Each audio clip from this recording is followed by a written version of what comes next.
함께 묵상 기도 드리심으로 예배를 시작합니다. 너희 믿음의 확실함은 불로 연단하여도 없어질 금보다 더 귀하여 예수 그리스도께서 나타나실 때에 칭찬과 영광과 존귀를 얻게 할 것이니라. 우리를 자녀 삼아주신 하나님, 천국의 백성으로 이 땅을 살아갈 때에 믿음으로 모든 고난과 어려움을 능히 이기고 승리하여 주께서 예비하신 칭찬과 영광과 존귀를 얻게 하옵소서. 예수님의 이름으로 기도드립니다. 아멘. 하나님의 말씀 함께 보겠습니다. 베드로 전서 2장 18절부터 25절까지입니다. 사환들아, 범사에 두려워함으로 주인들에게 순종하되 선하고 관용하는 자들에게만 아니라 또한 까다로운 자들에게도 그리하라. 부당하게 고난을 받아도 하나님을 생각함으로 슬픔을 참으면 이는 아름다우나 죄가 있어 매를 맞고 참으면 무슨 칭찬이 있으리요. 그러나 선을 행함으로 고난을 받고 참으면 이는 하나님 앞에 아름다우니라. 이를 위하여 너희가 부르심을 받았으니 그리스도도 너희를 위하여 고난을 받으사 너희에게 본을 끼쳐 그 자취를 따라오게 하려 하셨느니라. 그는 죄를 범하지 아니하시고 그 입에 거짓도 없으시며 욕을 당하시되 맞대어 욕하지 아니하시고 고난을 당하시되 위협하지 아니하시고 오직 공의로 심판하시는 이에게 부탁하시며 친히 나무에 달려 그 몸으로 우리 죄를 담당하셨으니 이는 우리로 죄에 대하여 죽고 의에 대하여 살게 하려 하심이라. 그가 채찍에 맞음으로 너희는 나음을 얻었나니 너희가 전에는 양과 같이 길을 잃었더니 이제는 너희 영혼의 목자와 감독 되신 이에게 돌아왔느니라. 하나님의 자녀로 택하신 백성으로 이 땅을 살아가는 방법, 살아가는 모습, 거기에 대하여 계속해서 말씀을 주십니다. 우리를 왕 같은 제사장이라 했는데 왕 같은 제사장은 크게 두 가지 사명이 있다 그랬죠. 하나는 제사장, 예배자의 사명, 하나님께 영광 돌리고 하나님을 높여드리는 사명. 또 하나는 9절 뒷부분에 있는 것처럼 예수 그리스도의 아름다운 덕을 선포하게 하는 전도자의 사명입니다. 천국 백성으로서 예배하고 전도하며 살아가는 겁니다. 그리고 이제 11절 이하에 오늘 이 말씀까지 우리가 구체적으로 어떻게 해야 될지를 말씀했습니다. 이 땅의 거류민과 나그네 같은 여러분, 육체의 정욕을 제어하고 하나님께 영광 돌리는 삶을 사십시오. 또 13절부터는 이 땅에 있는 제도에도 순종할 줄 알아야 됩니다. 그리스도인들은 순종하는 사람입니다. 삶의 모습이나 태도가 반발하고 반항하는 게 아니라 기본적으로 순종으로 나타나야 됩니다. 이 세상에 있는 제도, 세상의 권력자들, 세상을 다스리는 이들에게도 순종하는 삶이 돼야 된다 했습니다. 또 오늘 읽은 이 18절 이하의 말씀에는 사환들아, 다른 사람, 밑에 있는 사람들을 예를 들었습니다. 주인과 사환의 관계. 사환이 믿는 성도입니다. 그런데 그 주인이 아주 까다로운 사람입니다. 믿지 않는 주인이 까다롭게 힘들게 하고, 그럴 때 사환인 성도는 그저 주인이 까다롭다, 힘들다 그렇게만 생각할 것이 아니라 하나님 앞에서 그 주인을 대해야 된다 했습니다. 선하고 너그럽고 아량이 넓은 주인도 있겠지만 이 세상에는 힘들게 하고 까다롭게 하는 주인도, 상전도 있습니다. 그런 사람들을 대할 때 어떻게 대해야 하는가? 하나님을 생각하면서 대하라 했습니다. 하나님을 생각함으로 힘들어도 그 고난을 믿음으로 이기고, 슬퍼도 그 슬픔을 하나님을 생각하며 위로받고, 때로는 억울하고 답답해도 예수님께서 억울하게 십자가에 달려 고난받고 죽으심으로 우리를 구원하신 것을 생각하라 했습니다. 예수님께서도 그 길을 걸어 가셨습니다. 21절에 그리스도도 너희를 위하여 고난을 받으사 너희에게 본을 끼쳐 그 자취를 따라오게 하려 하셨느니라. 무슨 말인지 이해는 가지만 참 쉬운 일은 아닙니다. 정말 어려운 일입니다. 그러면 예수 믿는 사람은 맨날 당하면서 살란 말이냐?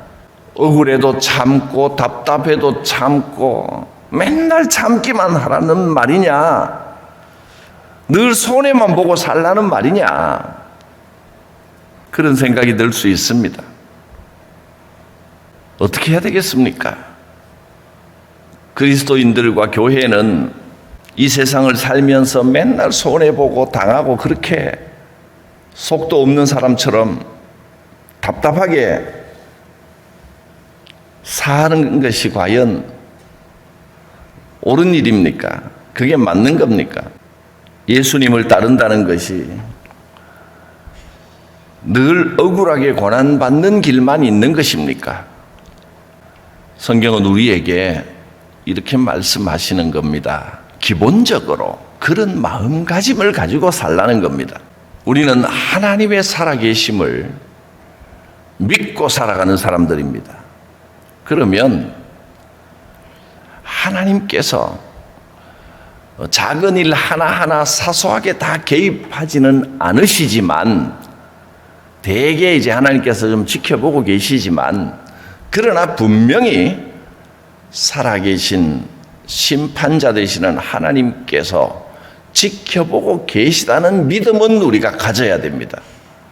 여러분, 하나님께서 지켜보고 계십니다. 우리가 어떤 결정적인 순간들이 올 때 늘 스스로에게 물어야 할 질문, 그것은 이것이 하나님 앞에 아름다운 일인가? 내가 하나님 보시기에 아름답게 행하고 있는가? 하는 질문입니다. 성도라고 하는 것은 세상의 눈치를 보지 않고 또 세상 즐거움을 위해서 사는 것이 아니라 늘 하나님 앞에 살아가는 사람이 성도입니다. 하나님 앞에서 아름다운 삶을 살면 하나님께서 책임져 주십니다. 분노하고 억울하고 답답해하고 뒤집어 엎어버리고, 그건 세상 사람들의 방식입니다. 하나님을 모르는 사람들의 방식입니다. 하나님께서 살아계시기 때문에 조금만 참고 인내하면 반드시 하나님께서 옳은 길로 이끌어 주십니다. 하나님께서 살아계십니다. 그것이 우리의 믿음입니다. 조금만 길게 보면 하나님의 영광이 나타나고 하나님의 나라가 이루어지는 방향으로 역사는 흘러가게 되어 있습니다. 하나님은 살아계십니다. 그러므로 우리는 살아계신 하나님 앞에서 아름답게 살아가는 겁니다. 하나님 보시기에 아름다운 삶을 사는 겁니다. 지금은 내가 양보하는 것 같아도, 지금은 내가 손해보는 것 같아도 하나님께서 끝까지 그렇게 손해보게 두시지 않습니다. 하나님의 눈으로 조금만 길게 보면 결국 믿음이 승리합니다. 그래서 인간의 역사를 보면 당장은 참 답답해 보여도 결국은 무엇이 옳은 것이고 무엇이 잘못되었었는지가 다 밝혀지게 되어 있습니다. 우리 인생도 마찬가지입니다. 그래서 때로는 억울하고 부당한 일을 만나더라도 여러분 악을 악으로 갚지 말고 선으로 갚아주는 것이 하나님 앞에 아름다운 일입니다. 세상 사람들은 보통 눈에는 눈으로, 이에는 이로 똑같이 갚아주라 그렇게 말을 합니다. 그러나 하나님 앞에 아름다운 삶을 살겠다고 결단한 성도는 오는 그대로 갚아주는 삶을 살겠다고 해서는 안 됩니다. 오는 것이 어떻든 가는 것은 선한 것이어야 됩니다. 오는 말이 고와야 가는 말이 곱다. 그것이 세상을 지배하는 이치지만 우리는 오는 말이 좀 거칠어도 내 입에서는 선한 말이 나가도록 살리라. 그렇게 사는 것이 때로는 좀 억울하고 답답할지라도 살아계신 하나님께서 갚으신다는 것이 우리의 믿음입니다. 하나님께서 끝까지 그냥 내버려 두시지 않습니다. 하나님은 살아계십니다. 예수님께서는 사람들이 죄 없는 자신을 채찍질하고 조롱하고 모욕하고 십자가에 못 박아 죽였지만 그것을 그대로 갚아주려고 하시지 않고 묵묵히 그 길을 가셨습니다. 그리고 아버지여, 저들의 죄를 사하여 주옵소서. 저들이 지금 자기들이 무슨 짓을 하는지 몰라서 그렇습니다. 그렇게 기도하셨습니다. 성도는 주님을 따르는 사람입니다. 그래서 예수님의 뒤를 따라가면서 고난이 있어도 억울하고 답답한 일을 만나도 죄에 대하여는 죽고 하나님 앞에 아름다운 삶을 살기로 작정해야 됩니다. 25절을 봅니다. 너희가 전에는 양과 같이 길을 잃었더니 이제는 너희 영혼의 목자와 감독 되신 이에게 돌아왔느니라. 전에는 어떻게 살아야 할지, 어디로 가야 할지 방황하고 길 잃은 양처럼 헤매고 다녔지만, 전에는 어떻게 살아야 할지 나 혼자 힘으로 아둥바둥 살았지만 이제는 우리 영혼의 목자요 감독이신 하나님이 다스리는 세계 속에 살아갑니다.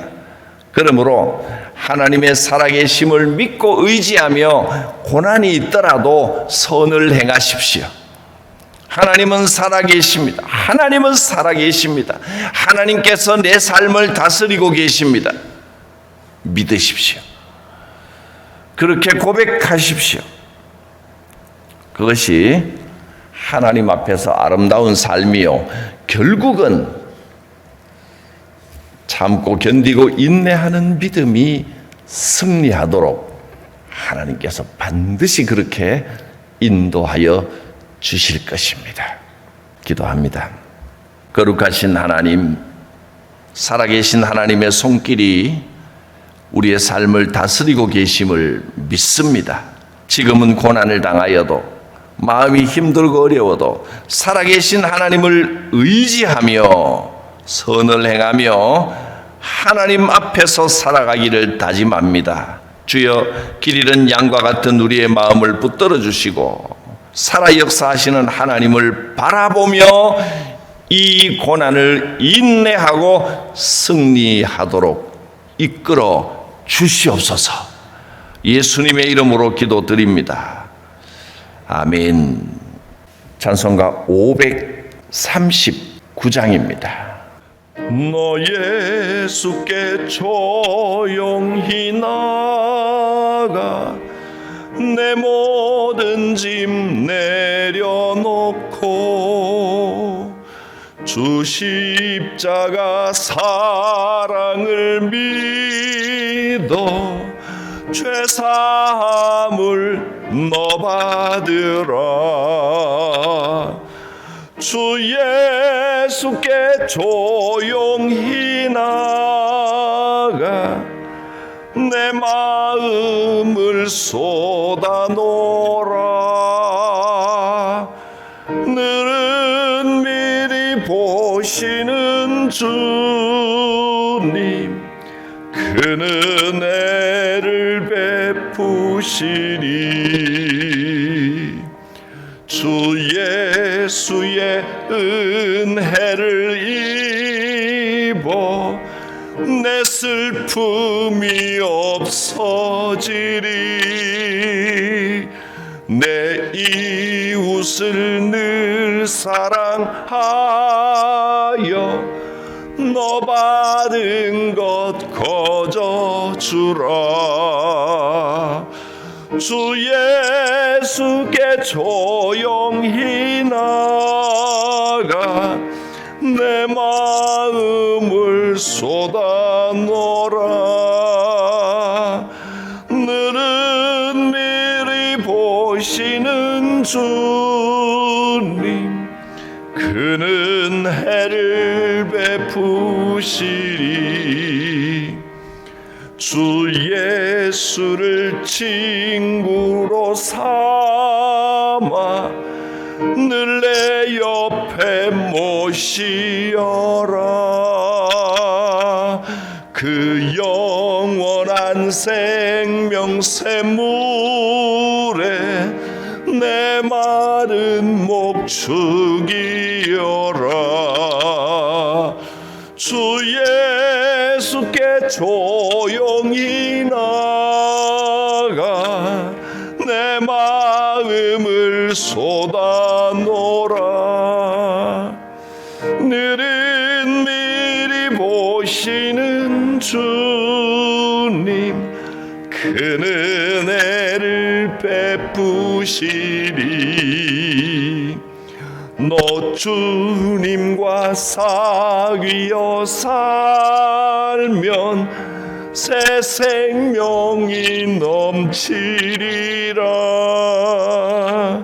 주 예수를 찾는 이 앞에 참 밝은 빛 비추어라. 주 예수께 조용히 나가 내 마음을 쏟아놓으라.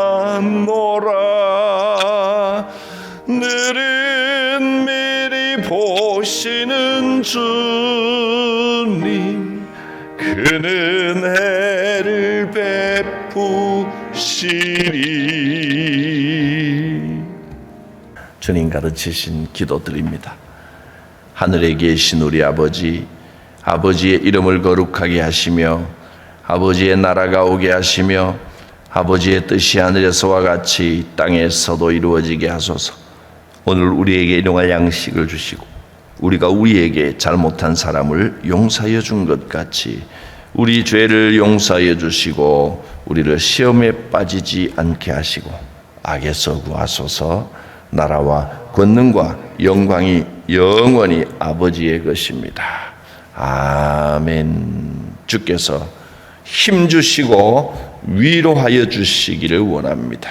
주여, 고난 가운데서 살아계신 주님께서 승리하게 인도하여 주실 것을 믿습니다. 기도 가운데 성령으로 역사하여 주시옵소서. 주여 부르고 기도합니다. 주여